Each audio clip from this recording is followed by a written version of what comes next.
সোনা সোনা সোনা লোকে বলে সোনা সোনা নয় তত খাঁটি, বলো যত খাঁটি তার চেয়ে খাঁটি বাংলাদেশের মাটি রে, আমার জন্মভূমির মাটি, আমার বাংলাদেশের মাটি।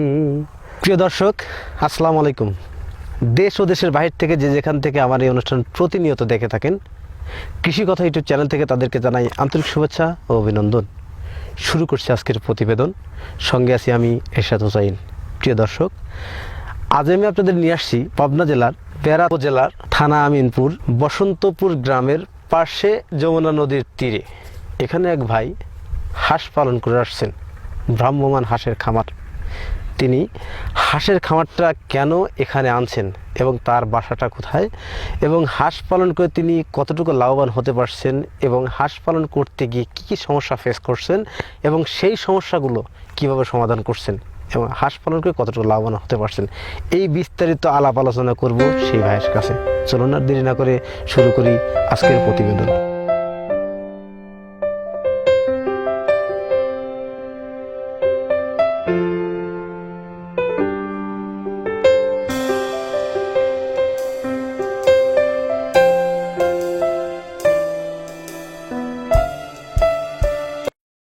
প্রিয় দর্শক, আমার সামনে যিনি দাঁড়িয়ে আছেন এবং পিছনে যে খামারের শেডটা দেখছেন, এই খামারেতে হাঁসগুলো রাখা হয়, এবং আমার এই পিছনে যে চরটা দেখছেন, এটা যমুনা নদীর চরটা অলরেডি ভেঙে গেছে।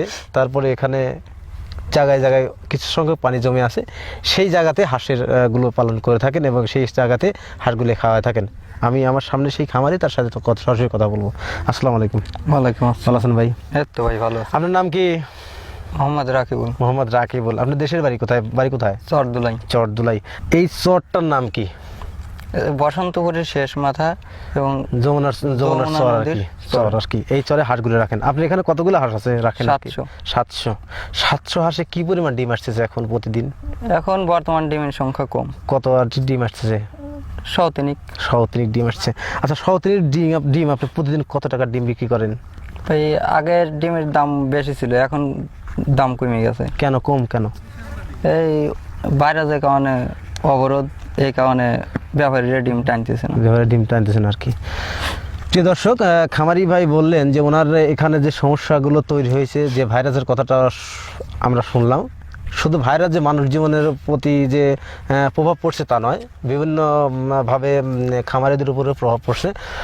আসলে বিভিন্ন দোকান টোকান বন্ধ থাকায় বা যোগাযোগ ব্যবস্থা খারাপ হয়, এজন্য খামারিরা বিপাকে পড়েছেন। কারণ ওনাদের এখান থেকে যে পরিমাণ ডিম উৎপাদিত হয়, সেই ডিমগুলো বাজারে বিক্রি করে থাকেন, এবং খামার থেকে যারা ডিম ক্রয় করেন ব্যাপারীরা, তারা খামার থেকে ডিমগুলো সংগ্রহ করে নিয়ে যান। এই ডিমগুলো বিক্রি করতে হিমশিম খাচ্ছে খামারিরা, এক্ষেত্রে বিপাকে পড়ছেন খামারিরা। আচ্ছা, আপনি 700 হাঁস থেকে কি পরিমাণ ডিম আসতো সর্বমোট? হ্যাঁ, কত? সর্বমোট 500 ডিম আসতো আর কি। আপনারা হাঁসের ডিম বৃদ্ধি করার জন্য কি কি ওষুধ ব্যবহার করে থাকেন? আমরা এডি ব্যবহার করি। AD3 ব্যবহার করে থাকেন? AD3 কি হয় হাঁসের? AD3 ডিম কম পারলে ওই হাঁসটা ডিম আনে আর কি। AD3 এটা একটা ভিটামিন আর কি, ভিটামিন দিয়ে থাকেন যাতে হাঁসের। আর তাছাড়াও যে হাঁসের ভ্যাকসিন করতে হয়, এ সম্পর্কে আপনি কি ধারণা আছে, মত আছে? হাঁসের ভ্যাকসিন বাচ্চা থাকতে ভ্যাকসিন করা ভালো। কতদিনে ভ্যাকসিন করেন আপনারা? আমরা 3 মাসে ভ্যাকসিন করি, 6 মাসে ভ্যাকসিন করি, আর হলো বছরে ভ্যাকসিন করি।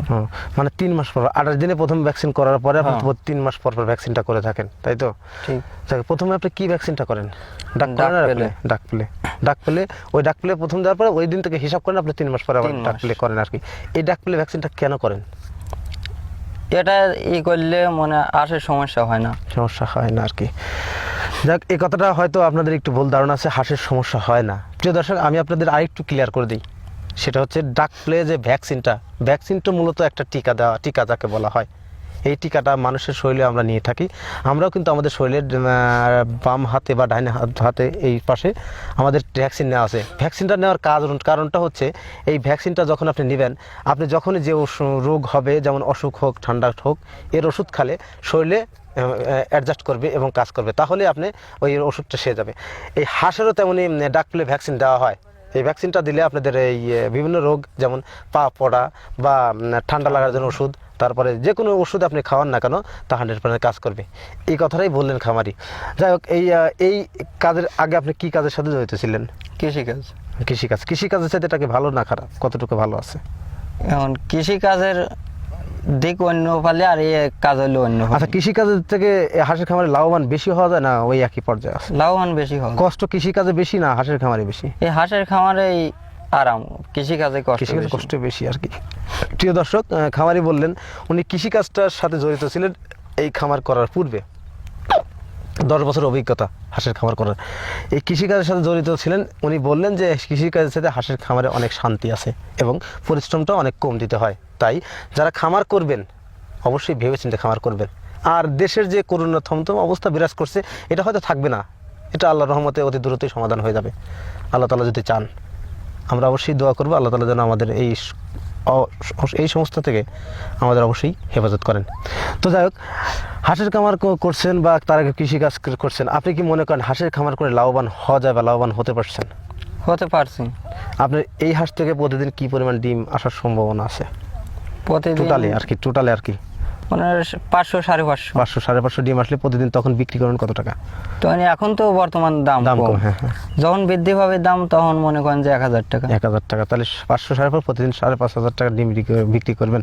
তাহলে এই প্রতিদিন যদি 5500 টাকা ডিম বিক্রি করেন, মাসে 1.5 লাখ টাকা বা 1,70,000 টাকার মধ্যে ডিম বিক্রি করবেন। 1,70,000 টাকা ডিম বিক্রি করলে আপনার প্রতিদিন খরচ যাবে কত টাকা? প্রতিদিন তখন তো আর ধান খুবই কম লাগবে, 1 মণ ধান লাগবে। কেন কম লাগবে? মানে বাড়তি খাবার পাবে, বাড়তি খাবার বিলে ধান কাটলে বাড়তি খাবার পাবে। আপনারা এইখান থেকে এইখানে হাঁসটা কতদিন রাখবেন? এখানে মনে করেন যে 1 মাস। 1 মাস, তারপর আবার কোথায় যাবেন? চরদুলাই। আবার চরদুলাই, গাজনার বিলে। প্রিয় দর্শক, ওনার বাসা চরদুলাইতে, আমি ওনাদের ওইদিকে দেখছি। তারপরে উনি আসছে এই যমুনা নদীর তীরে হাঁসগুলোকে রাখতে বা হাঁসের খাবার এখান থেকে খাওয়ানোর জন্য। উনি এরপরে এখান থেকে চলে যাবে সেই চরদুলাইতে, কারণ ওনার খামারটা হলো ভ্রাম্যমান খামার। এই খামার থেকে যে খরচটা হয়, ওনাদের একটা হিসাব থাকে যে এই সিজনটা একটু খরার মৌসুম যায়, খরচের পরিমাণটা বেড়ে যায়। তাই ওনারা এইখানে যে টাকা খরচ হয় তার চেয়ে বেশি, তার চেয়ে কম ইনকাম হয়। এই জন্য এই টাইমটা ওদের লস হয়। যখন আর কি বর্ষার মৌসুম আসবে এবং ধান থাকবে, ধান কাটবে এবং তখন আর কি এই বাড়তি খাবারটা হাঁসের দেয়া লাগবে না, তখন যা আসবে সবই ওনাদের লাভ হবে। এই আশাতেই খামারিরা খামারগুলো পরিচালনা করে থাকেন। আচ্ছা, এই লাভ্যাংশটার পরিমাণ আপনার কয় মাস থাকে? লাভ্যাংশ 2 মাস।